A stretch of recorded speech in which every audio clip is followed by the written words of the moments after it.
저희 집에 이제 갓난 아기가 있습니다. 갓난 아기가 있어서 이렇게 자라나는 것을 이제 보고 있는데 뭐 많은 생각을 참 하게 됩니다. 그 중에 하나가 참 지 멋대로다라는 생각을 하게 됩니다.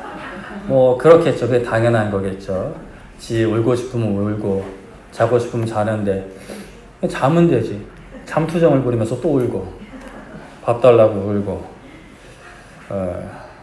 지가 막 이제 슬슬 뭐 잡기 시작하는데 잡으면 잡아서 울어요. 이게 잡아서 놀란 건지 이게 뭐 정확히는 모르겠습니다. 지 머리도 잡고 막 울고 하여튼 뭐 재밌습니다. 재밌어요. 그런 모습을 보면서 참 자녀는 내 마음대로 안 된다라는 것을 아주 초보 아빠로서 여러분들 앞에 군뱅이 앞에 주름을 좀 잡아봅니다. 여기 계신 분들은 이미 이미 유치부, 유년, 초등, 그리고 중고등부 사춘기를 지나고 대학 입시도 이미 치른 분들 많이 계시고 또 이미 아들 군대 갔다 와서 이제 결혼 한 해 만에, 취업 한 해 만에 또 그 자식이 또 자식을 낳네 만에 이런 이제 분들도 이제 계시지요. 다 깊이 더 많이 경험하셨을수록 고백하실 수 있을 것 같아요. 내 마음대로 안 된다라는 것을요. 또 근데 자녀들 입장에서는 또 이런 생각이 드실 거예요. 부모님이 내 말을 너무 안 듣는다. 내 마음대로 안 해준다. 서로 이렇게 주장하면서 갈등 관계가 이렇게 참 쉬이 해결되지 않은 것이 또 우리네 가정의 모습이 아닌가 싶은데요. 그런 가운데 이제 우리는 하나님 앞에서 하나님을 아버지라고 부르는데 우리는 자녀라고 하는데 우리는 하나님 아버지 앞에 어떤 자녀일까? 하나님 아버지의 마음에 쏙 드는 자녀일까? 아니면 하나님 보실 때도 야 너는 왜 이렇게 지멋대로 하니? 라고 하시는 자녀일까? 한번 말씀을 통해 돌아보았으면 좋겠습니다. 우리 저번 주에 말씀을 좀 짚고 넘어가면 다윗은 자신의 암논이 자신의 딸을 범하고 쫓아난 일로 분노했습니다. 그런데 분노하고 아무 일도 하지 않았어요. 피해자 다말의 친오빠 압살롬도 미워하면서 암논에 대해서는 아무 말도 하지 않았죠. 다윗이 암논에 대해서 아무 말이나 조치도 취하지 않은 이유에 대해서 여러 추측이 있는데 그 중에 하나가 본인이 더 추악한 죄를 이미 지었기 때문이다라는 추측이 있습니다. 그것이 정말 사실이라면 그것은 하나님의 용서를 온전히 붙들지 못한 것이었다라고 할 수 있죠. 죄를 용서받은 사람은 그것을 믿고 받아들였다면 그 용서를 받았다면 다시 죄를 짓지 않아야 합니다. 그것은 자신에게만 해당되는 것이 아니라 다른 사람들도 그러한 죄를 짓지 않도록 도와주어야 되는 거예요. 다시 죄를 짓는 것, 다른 사람이 죄를 짓는 것을 그냥 무관심으로 방치하는 것은 죄를 용서하신 하나님께 올려드려야 할 합당한 대우를 하지 않는 것이라고 할 수가 있겠습니다. 하나님이 받으셔야 할 합당한 대우를 올려드리는 것은 우리가 지금 이렇게 드리는 예배 시간에 마음을 다해 하나님을 예배하는 것부터 시작해서 모든 삶의 영역에서 하나님의 살아계심을 인정하는 것, 하나님의 왕되심을 인정하는 것이라고 말씀을 드렸죠. 내가 아직 부족하다고 해서 상황이 어렵다고 해서 하나님께 순종하지 않는 것은 하나님의 능력을 평가절하하는 것이며 심지어 냉정하게 말하면 멸시하는 것이라고 할 수가 있습니다. 우리가 이것을 결국 가볍게 생각해서는 안 되는 것이죠. 하나님은 우리에게 가장 좋은 거 주십니다. 가장 좋은 길로 인도해 주세요. 지금은 우리가 다 그것이 보이지 않고 경험되어지지 않고 과정에 있고 또 내가 이 땅에 호흡하는 동안 그것을 못 볼 수 있을지는 모르지만 그러나 우리는 하나님의 시각으로 이 세상을 봐야 된다라고 계속해서 말씀을 드립니다. 영원한 하나님 나라를 보는 시각으로 나의 삶을 보고 우리 가정을 보고 부모님을 보고 자녀를 보고 형제 자매를 보고 이 세상을 봐야 되는 것이죠. 어떻게 지난 한 주간 어떠셨을까요? 진리이신 예수님 안에서 참된 자유를 누리셨기를 간절히 소망하고 기도했습니다. 네. 그렇지 못하셨다면 오늘 이 시간 우리가 말씀을 들으면서 회개해야겠죠. 회개에 대해서 너무 부담스럽지 않게 생각하셨으면 좋겠습니다. 회개는 당연히 슬픔과 애통함도 포함합니다. 죄를 뉘우치고 돌이키니까요. 그러나 그게 끝이 아니라 용서하시고 회복하시는 하나님으로 인한 참된 기쁨과 자유로 연결되는 거예요. 그게 다 패키지예요. 패키지. 세트입니다. 그렇기 때문에 회개하십시오라는 말을 들었을 때는 찔림이 있고 애통함이 있고 아픔도 있지만 동시에 기쁨과 감사가 있어야 되는 것이죠. 여러분도 저도 그 회개함의 기쁨과 감사가 넘쳐나기를 소망합니다. 네. 오늘 말씀도 저번 주 살펴본 말씀의 내용과 이어지는데요. 압살롬이 자신의 친동생 다말의 이복형 암논에게 그런 일을 당하고 압살롬도 아무 말도 하지 않았다라고 말씀을 드렸죠. 그것은 암논을 용서해서가 아니라 암논을 미워했기 때문이라고 저번 주에도 살펴봤습니다. 그렇게 그 사건, 그 끔찍한 사건이 있은 후에 2년이 지났어요. 그때 압살롬이 양털 깎는 일이 있었습니다. 그냥 뭐 한두 마리 깎는 게 아니라 왕자니까 양이 많았겠죠. 그러면 그 양털을 깎는 일은 그러니까 한 해 농사를 하고 수확을 하는 그런 개념인 거예요. 그러니까 1년에 몇 번 안 되는 큰 잔치가 열리는 날입니다.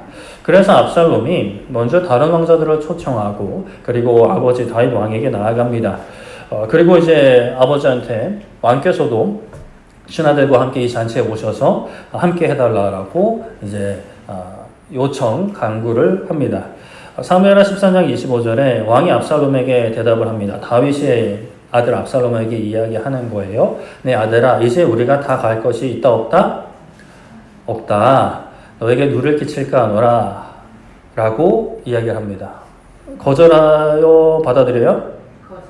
거절해요. 왜 거절하죠? 왜 거절하죠? 제가 너무 어려운 걸 여쭤보나요? 누를 끼칠까 봐. 누가 뭐죠? 누가 뭐죠? 네. 오늘 새벽 말씀이 우리에게 선택지는 없다였죠. 그렇죠? 저에게도 선택지는 없어요. 말씀을 전할 겁니다. 여러분들이 어떤 반응을 하든 저는 말씀을 전해야 하는 이 자리에 서 있습니다. 자, 아버지가 누를 끼치기 싫다는 거예요. 왜 그렇죠? 이제 잔치를 하는 것은 너무 즐겁지만, 기쁘지만, 많은 사람이 올수록 또 기쁘지만, 이게 그와 동시에 많은 사람을 대접해야 되는 것은, 솔직히 이제 뭐 경제적인 어떤 부분이나, 일품이나 다 많이 들어가게 됩니다. 아무리 양털 꺾는 것이 너무 기쁘고 또 그 양털이 수익이 되기 때문에 뭐 이익이 있다 하더라도 이게 많은 사람이 온다. 특히 왕이 온다.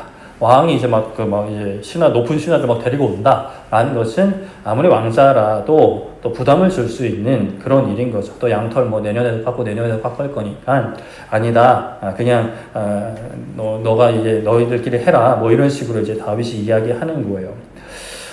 그러자 이제 압살롬이 어떻게 대답을 하느냐? 아버지가 정 그러시면 내용 암논을 함께 가게 해달라고 합니다. 암논을 좀 보내달라 합니다. 다윗은 대답합니다. 굳이 그럴 필요가 있니? 뭐 굳이 그럴 필요가 있냐? 암논까지 갈 이유가 있냐라고 물어봐요. 다윗이 이때 어떤 생각을 했을까? 암논이 그러니까 압살롬의 친동생, 이 친동생 그 다말을 범하고 쫓아낸 지 2년이 되었어요. 만 2년이 되었어요. 그 2년 동안 압살롬이 이 일을 가지고 한 번도 문제 삼지 않았습니다. 한마디도 하지 않았어요. 그래서 다윗이 압살롬이 암논을 초청하자고 하게 해달라고 할 때 그 2년 전의 일이 좀 불현듯 생각나지 않았을까 싶습니다. 아버지라면 자녀들 사이에 그런 일이 있었는데 그런 일을 쉽게 잊기는 어려울 것 같아요.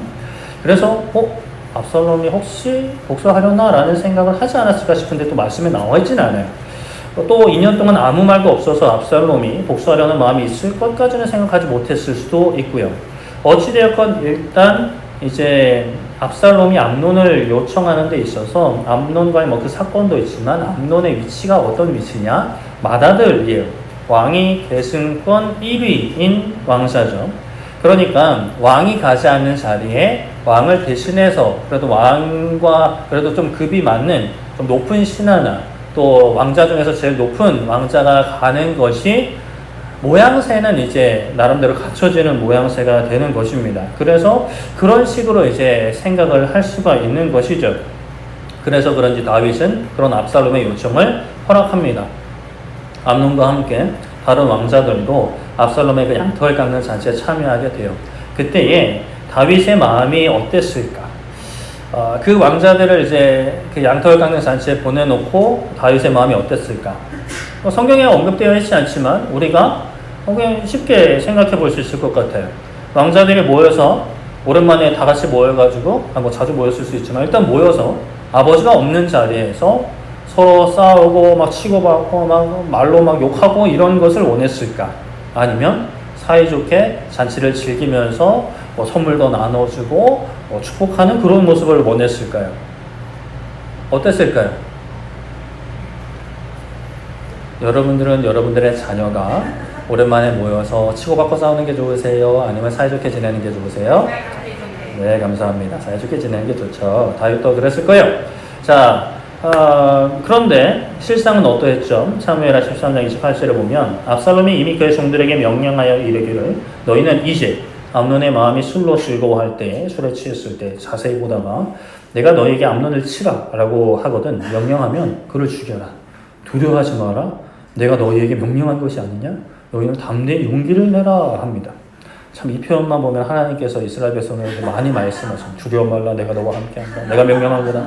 이런 식의 이제 표현이 있어요. 참 우픈 상황인데 압살롬 마음에는 분명한 계획이 있었어요. 확고한 마음이 있었습니다. 압살롬이 종들에게 명령해요. 술에 취해서 해롱해롱할 때 보다가 준비하고 있다가 명령하면 죽여라. 제일 왕자지만 자신의 형제지만 아버지의 아들이지만 두려워하지 말라 합니다. 제일 왕자를 죽이는 일이라고 해서 두려워하지 말라. 내가 명령한다. 내가 책임진다라는 거예요. 담대히 용기를 내라 합니다. 이 일은 아버지 다윗의 마음에 합한 일일까요? 아버지 다윗의 마음과 상관없는 일일까요? 당연히 전혀 상관없는 일이죠. 우리가 믿는 하나님, 오늘날 우리가 믿는 하나님은 우리의 아버지가 되어 주셨어요. 그런데 우리가 잠깐 여기서 좀 생각을 해보고 넘어갈 건 왜 아빠가 되셨을까? 왜 아버지가 되셨을까? 어머니도 아니고, 삼촌도 아니고, 할아버지도 아니고, 형도 아니고, 왜 아버지일까? 하나님께서 이 세상을 만드시고 이 세상을 다스리세요. 그런데 그 중에 이제 사람은 특별히 다른 피조물들과 다르게 하나님의 형상으로 만드셨어요. 다른 표현으로 하면 하나님을 닮게 만드셨어요. 그리고 특별히 다른 피조물들에게 주어진 역할이 아닌 세상을 다스리는 역할을 주셨습니다. 하나님의 대리자로 세우셨어요. 그렇다고 하나님이 세상을 포기한 건 아니고 하나님이 왕이신데 그 왕 밑에 왕의 대리로서 이제 세상을 다스리게 하신 거예요. 그런데 그 특별한 피조물인 인간이 사람이 자신에게 허락된 특별함으로 만족하지 않고 하나님을 대신했습니다. 좀 더 나아가면 좀 더 괜찮을 것 같다. 그러니까 하나님의 명령에 순종하지 않고 이거를 어기면 좀 더 하나님과 더 이게 막 대등하게 이렇게 할 수 있을 것 같다라고 생각을 했어요. 그래서 하나님의 명령에 불순종했고 하나님과 사람 사이의 질서를 스스로 깨트려 버립니다. 그 결과는 하나님과 비등비등해지면 그들에게는 좋았을지 모르겠지만 전혀 그렇지 않고 오히려 나락으로 떨어지고 비참하고 참혹한 상황에 이르게 되는 거예요. 좀 더 나은 것을 기대하며 불순종하며 질서를 깨트렸지만 죄가 그리고 사망이라는 영원한 그 단절이라는 구렁텅이에 빠지고 말죠. 그런데 하나님은 또 그것을 그냥 내버려 두지는 않으셨어요. 우리를 구원하시려고 우리를 살리시려고 자신과 같은 자신 그 자체인 아들을 이 땅에 보내셨어요. 그래서 어떻게 하셨죠? 우리의 죄를 대신해서 죽게 하셨고 죄와 사망의 결과인 그 사망의 상태에 들어가게 하셨어요. 죽으신 거죠. 완전히 죽으셨어요. 그런데 거기에 머물러 있게 하시는 게 아니라 그 죄와 사망의 상태, 그 권세, 그 사망의 힘과 능력을 이기시고 살아나신 거죠. 부활하신 겁니다.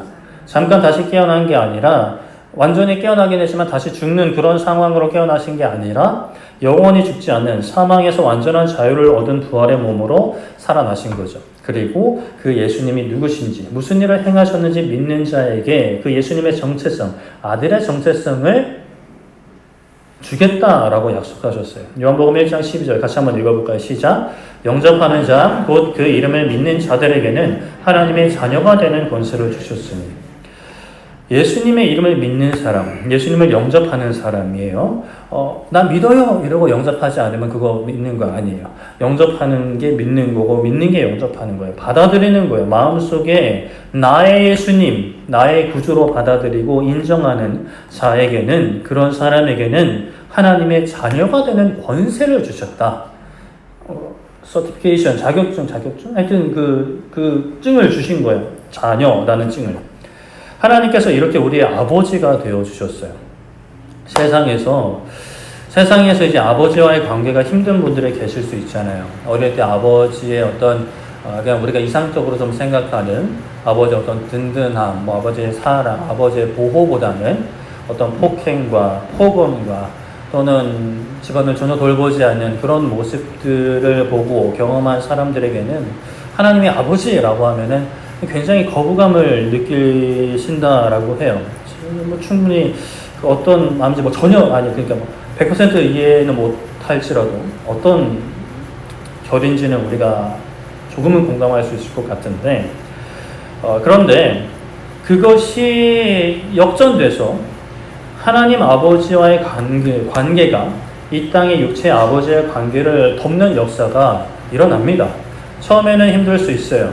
처음에는 육신의 아버지, 이 땅의 아버지 때문에 영적인 아버지, 하나님 아버지를 제대로 알고 만나는 것이 참 힘들 수 있는데, 아플 수 있는데, 그러나 진짜 하나님 아버지를 만나게 되면 이 세상에 우리 아버지에 대한 개념도 관계도 바뀌게 됩니다.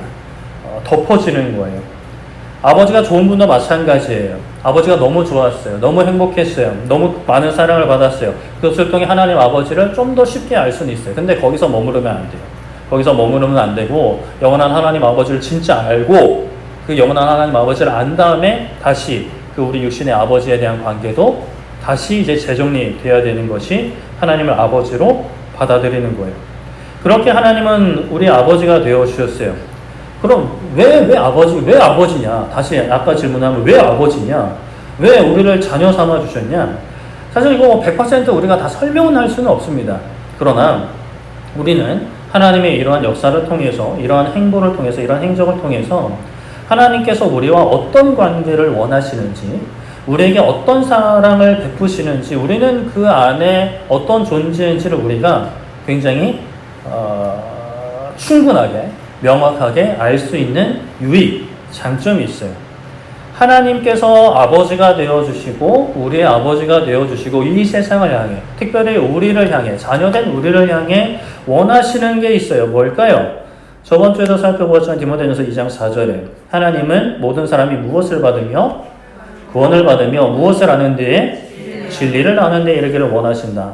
하나님께서 원하시는 게 있어요. 이 세상 모든 사람들이 구원을 받는 것, 모든 사람이 진리를 아는 것. 진리는 뭐라고 했죠?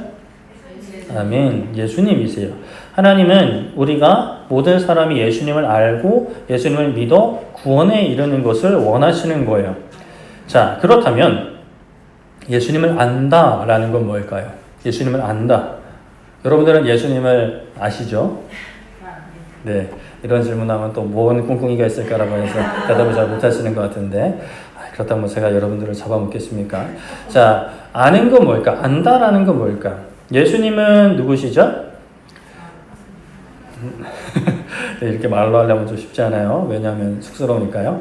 하나님의 아들, 구원자, 날 위해 죽으시고 부활하신 분, 뭐 이렇게 우리가 설명을 할 수 있을 것 같아요. 뭐 예수님은 그리스도, 뭐 이렇게 다 맞는 말입니다. 아주 잘 알고 계시는 거예요. 칭찬받아 마땅한 일인데, 그런데 우리가 생각을 해봐야 될 게 있어요.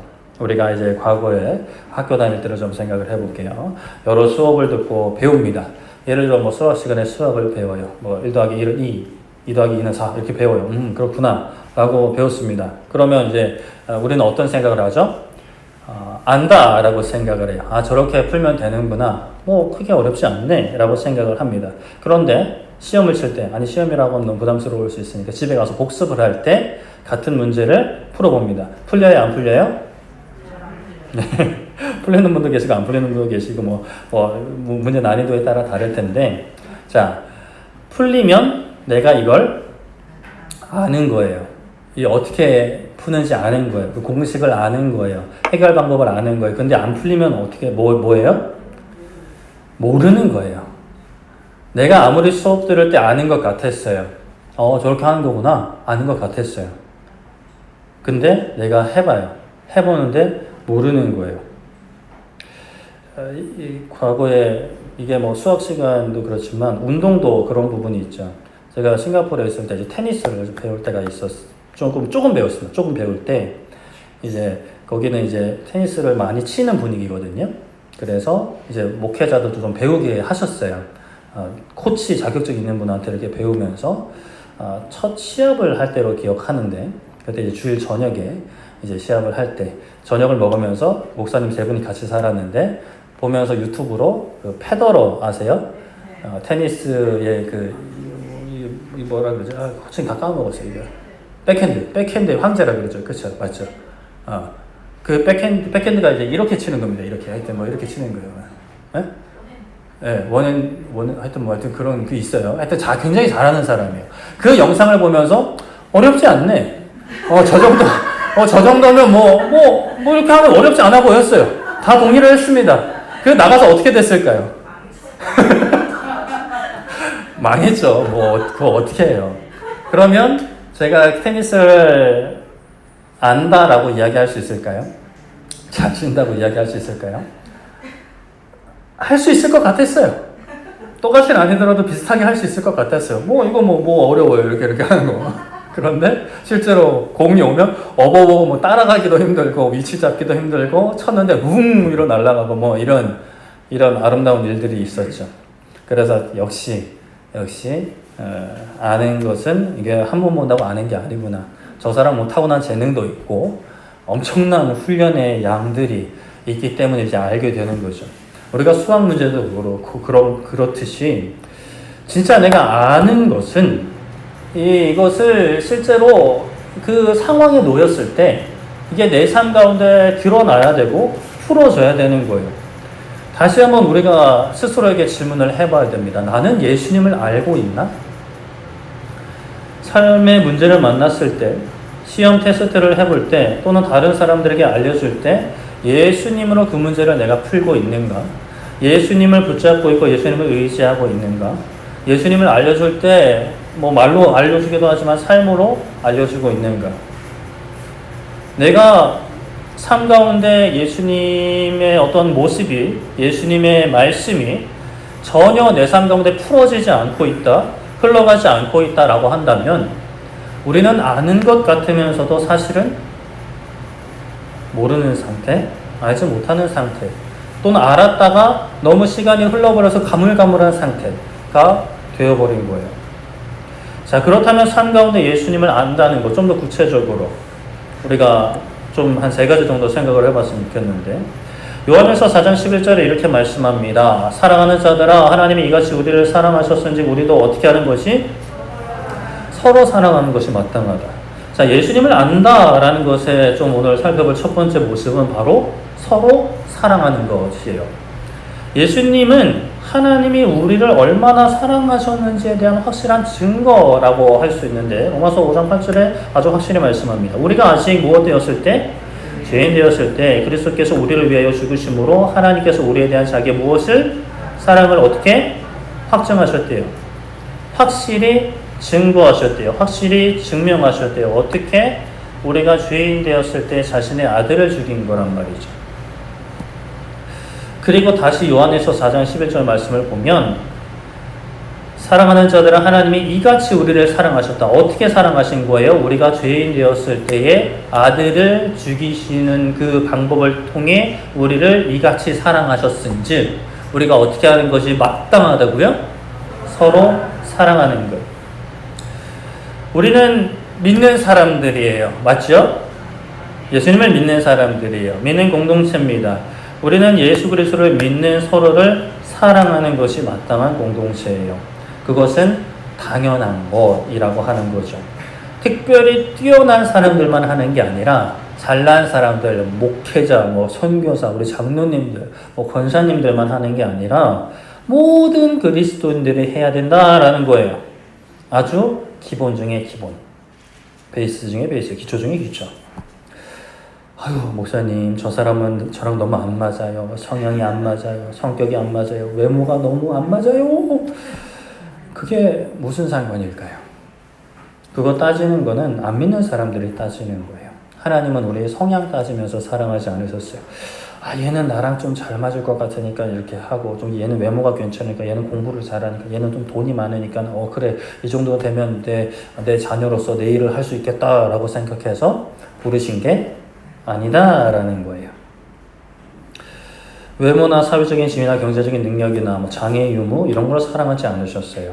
하나님은 우리를 사랑하셨습니다. 그러면 우리가 그 사랑을 알았으면 삶에 있어서 삶의 모든 일상과 문제들에 있어서 그 사랑이 어떻게 될까요? 드러나야 되는 거예요. 풀어져야 되는 거예요. 어떤 사랑? 서로 사랑하는 것. 이곳에 모인 서로를 사랑하고 예수님을 구주로 고백하는 모든 교회를 우리가 사랑하는 거예요. 우리 교회만 막 이렇게 해야 돼. 이건 또 이게 아닌 것이죠. 그리고 두 번째, 그 사랑은 교회의 담을 넘는데 마태복음 5장 44절에 나는 너에게 이르노니 너희 누구를? 원수를 사랑하며 너희를 박해하는 자를 위하여 기도하라. 원수를 사랑하라. 참 이 말씀 저도 뭐 여러 번 말씀을 드리지만 예수님을 잘 모르는 사람들도 많이 하는 말씀이에요. 한 번쯤 들어봤을 말씀. 그런데 우리 그리스도인들은 참 멀리하고픈 말씀이죠. 그러나 멀리해서는 안 됩니다. 직면해야 돼요. 아까 살펴봤던 말씀 로마서 5장 8절에 우리가 아직 죄인 되었을 때 그리스도께서 우리를 위하여 죽으심으로 하나님께서 우리에 대한 자기의 사랑을 확증하셨느니라 라고 했는데요. 우리가 무엇이었을 때 하셨다고요?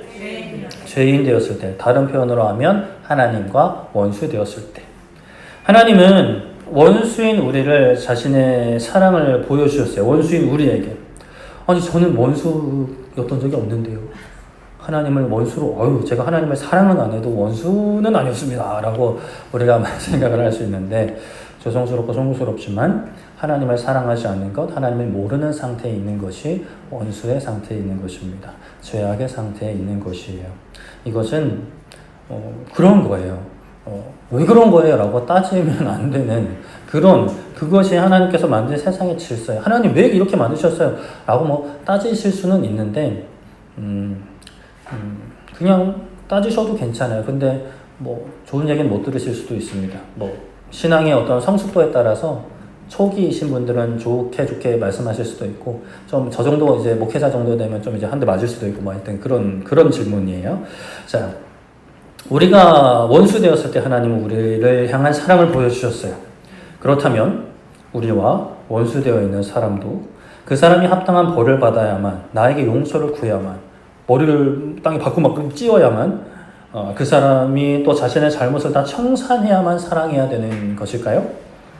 아니죠. 지금부터 예수님을 안 지금부터 사랑해야 돼요. 자, 원수 한 명씩 생각해 보세요. 직장에서, 가정에서, 길거리에서, 운전할 때 우리의 원수들이 있습니다. 어떻게 해야 되죠? 그 사람이 평생 나에게 용서를 구하지 않아도 뭐 어쩌겠어요. 그건 중요한 문제가 아닙니다. 우리가 그 원수를 사랑해야 하는 것은 그 사람이 나의 용서를 구하고 잘못을 뉘우쳐서 사랑하는 것이 아니에요. 하나님에게 나를 그렇게 사랑하셨으니까 하는 거예요. 원수 같은 인간이 뭘 하든 사실 그것은 물론 용서를 구하면 좋죠. 그 벌을 다 받으면 너무 좋죠. 그러나 그거는 별개 문제라고 떼서 생각하시면 돼요. 나에게 중요한 문제 아닙니다. 예수님께서 그 길을 걸어가셨으니까 나도 걸어가는 거예요.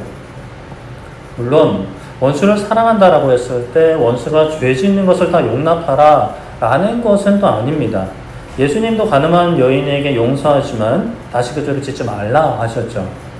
원수 같은 사람이 죄를 짓고 있다면 쓴소리 할 수 있고 어떻게든 막아주어야 되는 거예요. 그런데 이제 그게 미움으로 하는 건지 진짜 원수된 마음으로 하는 건지 복수하려고 하는 건지 예수님께서 십자가 위에서 말씀하셨던 것처럼 저들이 무슨 잘못을 하고 있는지 모릅니다 라는 그 고백으로 쓴소리든 뭐 경책이든 징계든 아니면 기다림이든 하고 있는지 그것은 내가 잘 알고 있죠.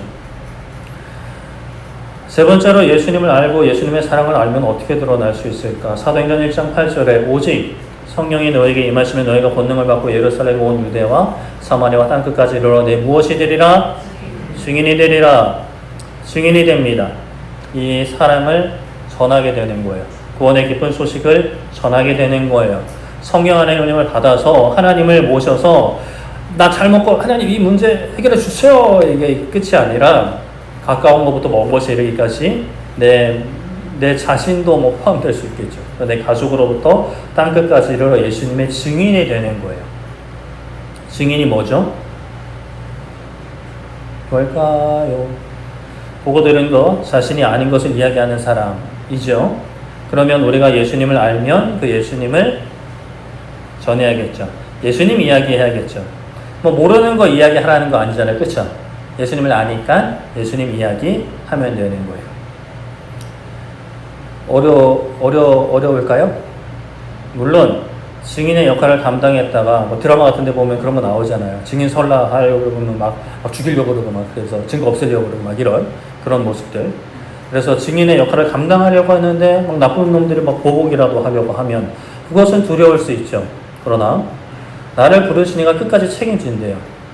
물론 드라마에서는 막 국가가 책임진다 그래도 책임 못 지는 경우도 많지만 그런데 하나님이 우리를 부르시고 우리를 책임지신다고 하니 뭐 나쁜 놈들은 무슨 짓을 한들 그것은 우리의 두려움의 대상이 아닙니다. 두려움이 몰려와도 아니야 라고 해야 되는 것이죠. 하나님은 우리의 아버지가 되어주셨어요.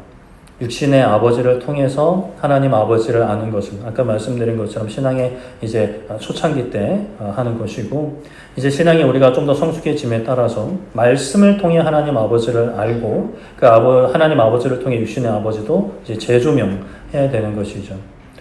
하나님 아버지는 자녀인 우리에게 원하는 것이 있습니다. 바로 예수님을 알고 진리를 알고 구원에 이르기를 원하시는 거예요. 자, 구원에 이른다라는 것은 뭐 우리가 쉽게 흔히들 이야기하는 것 그대로 언급하면 천국에 가는 것인데 자 예수님을 알아야 구원에 이르는 거고 이 말을 또 바꿔 표현하면 예수님을 알아야 어디에 간다고요? 천국에 간다라는 거예요. 그 말은 뒤집어 이야기하면 뭐예요? 예수님을 모르면 천국에 갈 수 있어요? 없어요? 없다라는 거예요. 예수님을 아는 것은 서로 사랑하는 것, 원수도 사랑하는 것, 복음을 증거하는 것을 통해 드러나고 증명됩니다. 아닌 것 같은데요? 라고 생각하신다면 저거 따로 면담을 좀 하시면 좋을 것 같습니다. 자, 그런데 우리가 아까도 말씀드렸다시피 아는 것은 삶 가운데, 문제 가운데, 시험 가운데, 복습하는 가운데 드러나요. 자, 우리가 예수님을 아는 것은 뭐 또 다양하게 표현할 수도 있지만 서로 사랑하는 것, 원수도 사랑하는 것, 복음을 증거하는 것을 통해 드러나고 증명된다라고 말씀을 드렸어요. 근데 이게 전혀 안 된다라고 한다면 내가 진짜 예수님을 알고 있는가에 대해서 심각하게 질문을 해봐야 됩니다. 머리로만 아는 거 말고 이 마음으로, 삶으로 내가 진짜 받아들였는가. 우리 중고등부 친구들이랑 대화해보면 그런 이야기를 하더라고요. 공부를 해야 된다라는 건 알아요. 근데 공부를 해요, 안 해요? 안 해요. 왜 그럴까요? 부모 입장에서는 답답하지만 그런데 사실 우리는 이해가 돼요. 머리로는 아는데 이게 안 움직이는 거예요. 이게 안 움직이는 거니까 하고 싶지가 않은 거예요. 지금 당장 재미가 너무 없는 거예요. 이거는 핸드폰으로 게임으로 친구들과 축구장으로 가 있는 거예요. 우리가 예수님을 제대로 알지 못하면 모르고 있으면 이거는 이 땅에서 복을 좀 많이 받고 덜 받고의 문제가 아니에요. 천국에 가고 못 가고의 문제입니다. 이 땅에서도 괴롭게 살다가 영원한 괴로움에 빠지는 거죠. 압살롬은 아버지의 마음을 알지 못했습니다. 아니, 알았겠죠. 그러나 머리로만 안 거예요. 다시 한번 말씀드리면 그거는 모르는 겁니다. 아버지 다윗이 비록 암논이 정말 추악한 죄를 지었지만 그럼에도 불구하고 서로 용서하고 사랑하기를 원했을 거예요. 용서까지는 안 바랬을 수도 있는데 최소한 더 이상 더 큰 다툼과 큰 갈등으로 번지기를 바랬을 거라고 생각하진 않습니다. 암논이 벌을 받더라도 제1왕자의 지위를 잃어버린다 하더라도 그 후에는 용서하고 품기를. 암논 잘못했으니까 그래 압살롬 쟤 죽여 뭐 이렇게 하지는 않. 그런 아버지도 있긴 있겠지만. 그런데 압살롬은 어떠했죠? 2년 동안 그를 죽일 생각만 했어요. 머리로는 뭐 아버지가 어떤 계획을 가지고 있는지 아니까 아버지한테 얘기를 안 하겠죠. 아버지한테 얘기를 안 하고 그냥 그 잔치하는 것만 이야기하고 마음에는 뭐가 가득 차 있어요? 죽일 생각만 가득 차 있는 거예요. 그렇게 아버지가 자신의 뜻대로 움직이자 암논이 자신의 영역에 들어오자 종들에게 이야기합니다. 13장 28절 중간에만 읽어보면 그를 죽이라 두려워하지 말라 내가 너에게 명령한 것이 아니냐 너희는 담대히 용기를 내라 합니다. 두려워하지 말라. 우리가 세상 가운데 살아가는 동안 이런 마음, 이 아버지의 마음과 전혀 상관없는 아버지의 마음과 반대로 가는 마음이 우리에게 가득하진 않는지 돌아봐야 합니다. 죽여라, 미워해라, 저 사랑받을 자격이 없는 저 인간을 미워해라, 저 정도 원수 죽일 듯 미워해도 된다. 세상이 그렇게 말하고 있지 않니? 죽이기를 두려워하지 말아라. 미워하기를 두려워하지 말아라. 나와 정치 색깔이 다른 사람을 미워하는 걸 두려워하지 마라. 나랑 성별이 다른 사람을 미워하는 걸 두려워하지 말아라. 나랑 세대가 다른 사람을 미워하는 걸 두려워하지 말아라. 나한테 잘못한 사람, 너한테 큰 잘못한 그 사람 미워하는 것에 용기를 내라. 너의 문제는 돈이 해결해준다. 이 상만 해결만 되면 너는 행복하다. 대학만 가면 너는 행복하다. 취업만 되면 너의 인생의 문제가 해결된다. 결혼만 하면 너는 꽃길 시작이다. 세상이 그렇게 말하지 않느냐. 하나님을 찾고 예수님을 알고 믿는 것을 좀 뒤로 미루고 그 문제가 해결된 뒤로 미루고 이것부터 해라. 세상이 말하고 있지 않니? 세상이 책임진다. 돈이 책임진다. 친구가 책임진다. 가정이 책임진다. 남편과 아내가 책임진다. 용기를 내고 이 길을 걸어라. 정말 큰 일이에요. 적은 일이 아닙니다. 우리는 하나님을 믿고 하나님이 기뻐하시는 일에 두려워하지 말고 담대히 순종을 해야 하는데 하나님을 인정하지 않고 의심하고 불평하고 내 육신의 정욕이 이끄는 대로 안목의 정욕이 유혹하는 대로 세상이 미혹하는 대로 가는 것을 두려워하지 않고 담대히 용기를 내며 따라가는 이들을 우리는 세상 가운데 많이 보게 됩니다. 그 끝은 죽음이죠. 좀 덜 힘들고 끝나는 것이 아니에요. 정말 죽어요. 영혼이 죽어요. 영혼이 죽는 것이 그냥 아예 무로 돌아가 버리는 것이라면 고통도 없으니까 뭐 괜찮을지 모릅니다. 근데 그게 아닌 거죠.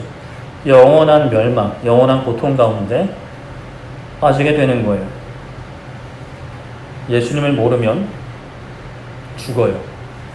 예수님을 모르면 죽습니다. 지옥에 가게 됩니다. 참 요즘 시대 지옥 얘기하기 힘든 시대를 살고 있는데 저는 겁도 없이 이렇게 말씀드립니다. 그런데 말씀드릴 수밖에 없어요. 예수님도 말씀하셨기 때문이죠. 좀 그런 면이 있는 것 같아요. 예수님 믿으면 복 받습니다. 행복합니다. 예수님이 위로하십니다. 물론 맞아요. 맞는데 듣는 입장에서 그것만 듣다 보니 그 복 조금 덜 받아도 뭐 괜찮겠지라고 생각들을 하시는 경향이 우리 가운데 또 저 안에도 있는 것 같아요. 굉장히 위험한 것입니다. 예수님을 믿지 않아서 그냥 영원한 복을 안 받고 뭐 적당히 이렇게 지내는 거면 저 같아도 뭐 크게 강조 안 할 것 같아요. 뭐 그렇게 애쓸 필요가 있을까요? 그래 뭐 적당히 살다가 적당히 죽고 적당히 뭐 영원히 살면 되지 뭐 이런 식으로. 그런데 그 문제가 아니라는 거예요. 정말 죽고 사는 문제라는 거죠. 그런데 제가 이 말씀을 드리는 것, 여러분들 죽으라고, 여러분들 지옥에 가라고 말씀드리는 게 아니라는 것 다 아시라고 믿습니다. 사셔야 돼요. 살 수 있어요. 예수님을 알면 살아요. 예수님을 알면 삽니다. 그리고 예수님을 알아야 돼요. 머리로만 아는 게 아니라 진짜 삶으로, 마음으로, 영혼으로 알아야 되는 거예요. 우리 삶 가운데 우리를 두렵게 하는 게 있죠. 걱정하게 하는 게 있어요. 우리를 힘들게 하는 게 있어요. 근데 우리가 생각을 해봐요. 그 사람 때문에 또 상황 때문에 우리가 힘든가? 단언컨대 아닙니다. 하나님을 알지 못해서 두려운 거예요. 하나님을 알지 못해서 걱정이 되는 겁니다. 하나님을 알지 못해서 미워하는 거예요. 그 사람 때문에 죽을 것 같아요? 그 상황 때문에 죽을 것 같아요? 아니요, 안 죽어요. 힘들어 죽을 것 같아요? 아니요, 안 죽어요. 물론 진짜 죽을 수도 있어요. 육신의 생명은요, 과로사로 죽을 수 있어요. 스트레스로 죽을 수 있어요. 누군가 또 나를 살해하면 죽을 수 있죠. 그러나 그 무엇도 우리의 영혼을 죽일 수는 없습니다. 영원한 하나님의 나라를 빼앗을 수는 없어요. 그런데 예수님을 모르면 아무리 잘 살아도 우리의 영혼이 죽어요. 영원한 하나님의 나라를 빼앗기게 되는 거예요. 아무리 이 땅에서 잘 살아도요, 영원한 죽음에 빠지면 그것이 무슨 소용이 있을까요? 마태복음 10장 28절에 이렇게 말씀합니다. 몸은 죽여도 영혼은 능히 죽이지 못하는 자들을 두려워하지 말고 오직 몸과 영혼을 능히 지옥에 멸하실 수 있는 일을 어떻게 하라고요? 두려워하라. 이 말씀 누가 하셨을까요? 예수님이 하신 말씀입니다. 과거에 그런 이제 한국교회 그런 어떤 가르침들 같은 게 있었어요. 목사 말 안 들으면 지옥 간다. 11조 안 하면 지옥 간다. 건축원금 안 하면 지옥 간다. 단언컨대 지옥 가지 않습니다. 목사 말 안 들어도 지옥 안 갑니다. 11조 안 해도 지옥 가진 않아요. 그런데 예수님을 알지 못하면 가게 돼요. 예수님을 알아야만 안 가게 되는 거예요. 하나님은 왜 지옥을 만드셔가지고 어떻게 사랑의 하나님이 지옥을 만드셨나 라는 생각을 해볼 수 있죠. 그러나 우리가 지옥을 분명히 알고 그것을 이제 딛고 넘어가야 되는데 하나님이 우리를 지옥 가라고 하신 거 아니에요.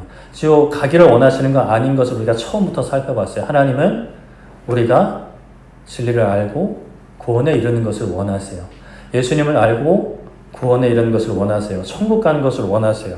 천국만 가고 땡이 아니라 이 땅에서도 그 천국을 미리 맛보며 살기를 원하세요. 그게 아버지의 마음인 거예요. 근데 우리가 그 아버지의 마음과 전혀 다르게 살고 있다면 너무 슬프고 아픈 일이고 슬프고 아픈 곳으로만 그치는 게 아니라 영원한 죽음에 빠지는 길이에요. 우리 모두 바르고 바라기는 그런 영원한 죽음에 빠지는 길은 가지 않기를 소망하고 축복합니다. 그리고 우리 사랑하는 가족들도 지금은 아직 예수님을 모르는 가족들이 분명히 있는 줄 알아요. 그러나 어떻게 하겠어요? 우리는 포기할 수 없잖아요.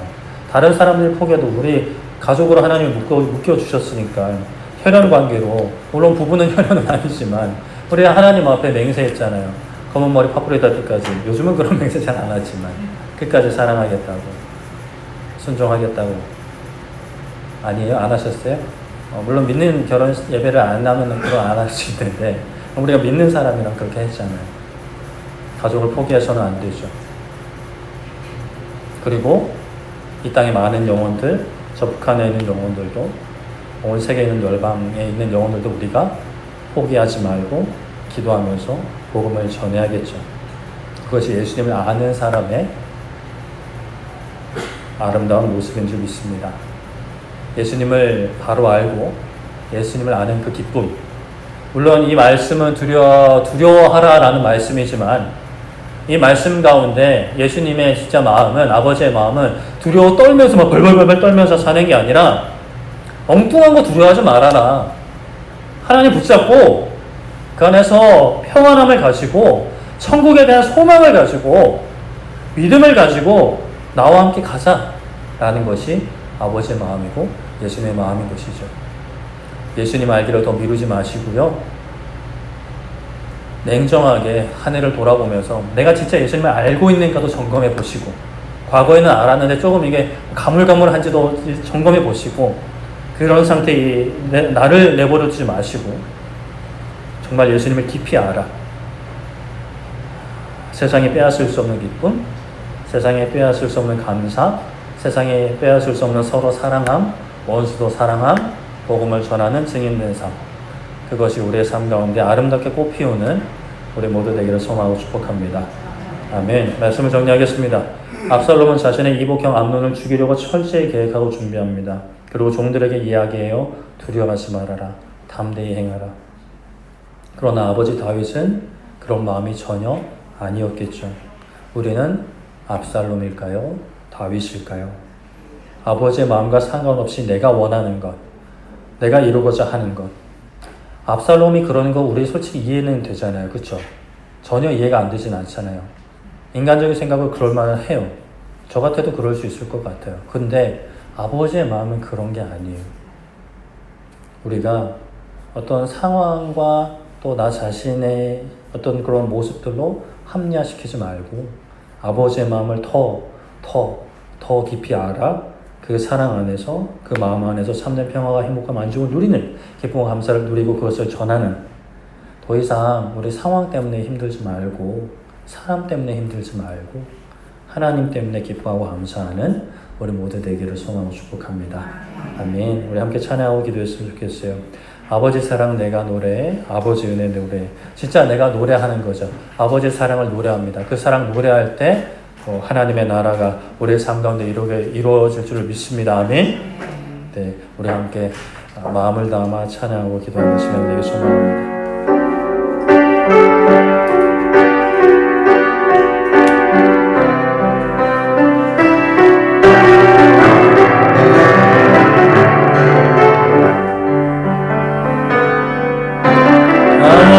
사랑 내가 노래해 아버지 은혜 내가 노래해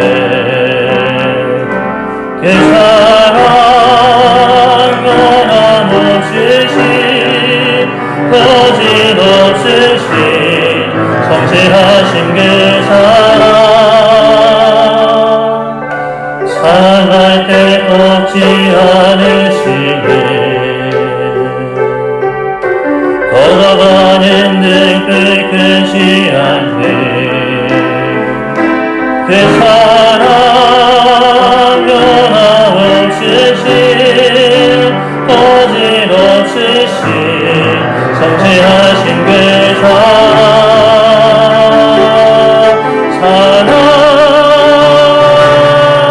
그 사랑 날 위해 죽으신 날 위해 다시 사신 예수 그리스도 다시 오실 그 사랑 지금도 생명도 세사도 하늘의 어떤 권세도 끊을 수 없네 영원한 그 사랑 예수 그 사랑 그 사랑 날 위해 죽으신 날 위해 다시 사신 예수 그리스도 다시 오실 그 사랑 지금도 생명도 세차도 하늘의 어떤 것에도 끊을 수 없는 영원한 그 사랑 예수 내 영혼이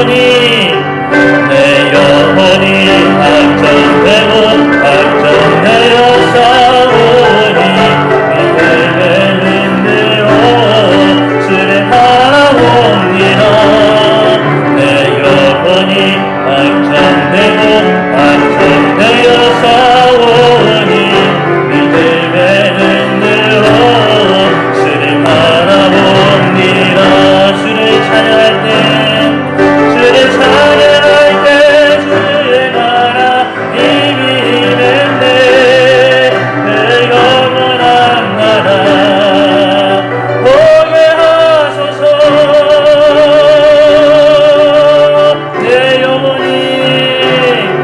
내 영혼이 확정되고 확정되어 싸우니 믿음의 눈으로 주를 바라봅니다 내 영혼이 확정되고 확정되어 싸우니 믿음의 눈으로 주를 바라봅니다 아멘. 이제 우리 함께 기도할 때 이렇게 기도했으면 좋겠습니다. 하나님, 우리에게 예수님을 통해 아버지 사랑 알려주시니 감사합니다. 하나님, 우리가 머리로만 알지 않고 삶으로 알게 하여 주시옵소서. 삶의 고난 가운데 어려움 가운데 내 삶이 증명되어져야 할 때 아버지 하나님, 세상 사람들처럼 휩쓸려 버리지 않게 하여 주시고 믿음으로 그 자리를 지키네, 믿음으로 순종하는, 서로 사랑하고 원수까지 사랑하고 복음을 전하며 기뻐하고 감사하며 기도하는 주의 백성들 용사들 되게 하여 주시옵소서. 예수님 알게 하여 주시옵소서. 더 깊이 알게 하여 주시옵소서라고 우리 주여 모여서 기도하도록 하겠습니다. 주여, 살아계신 하나님 아버지, 하나님 우리를 지옥에 가는 아버지 하나님 지옥 자식으로 내버려 두지 않으시고 예수님을 통해 하나님의 자녀 삼아주신 하나님을 찬양합니다. 하나님 감사합니다. 아버지 하나님 우리에게 그 놀라운 생명의 길, 복의 길, 구원의 길을 열어주셨는데, 예수님을 통해 그 길을 열어주셨는데 우리에게 진리를 허락하여 주시고 진리를 알고 구원에 이르는 아버지 그 길을 허락하여 주셨는데, 아버지 하나님 우리가 예수님 아는 것을 게을리하고 있지는 않습니까? 예수님을 아는 줄 아는데 실제로 전혀 모르는 삶을 살고 있지는 않았습니까? 아버지 하나님 이 시간 우리가 돌아갑니다. 아버지께로 돌아갑니다. 예수님께로 돌아갑니다.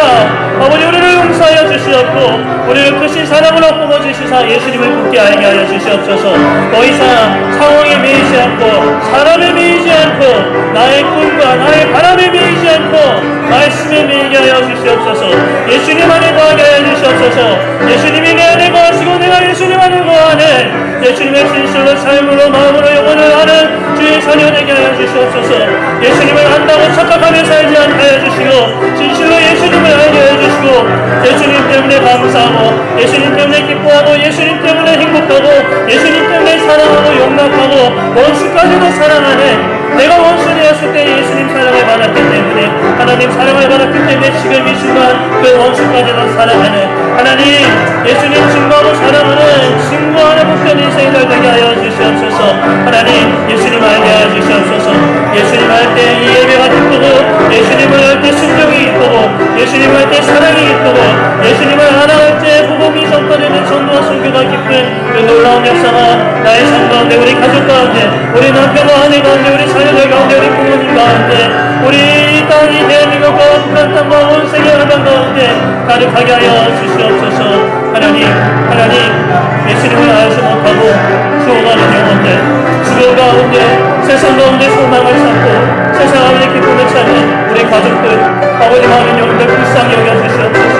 우리가 기도를 멈추지 않고 복음 전파를 멈추지 않고 끝까지 믿음 지키며 복음 전하며 복음의 본이 되는, 믿음의 본이 되는 아름다운 역사가 우리 가운데 일어나게 하여 주시옵소서.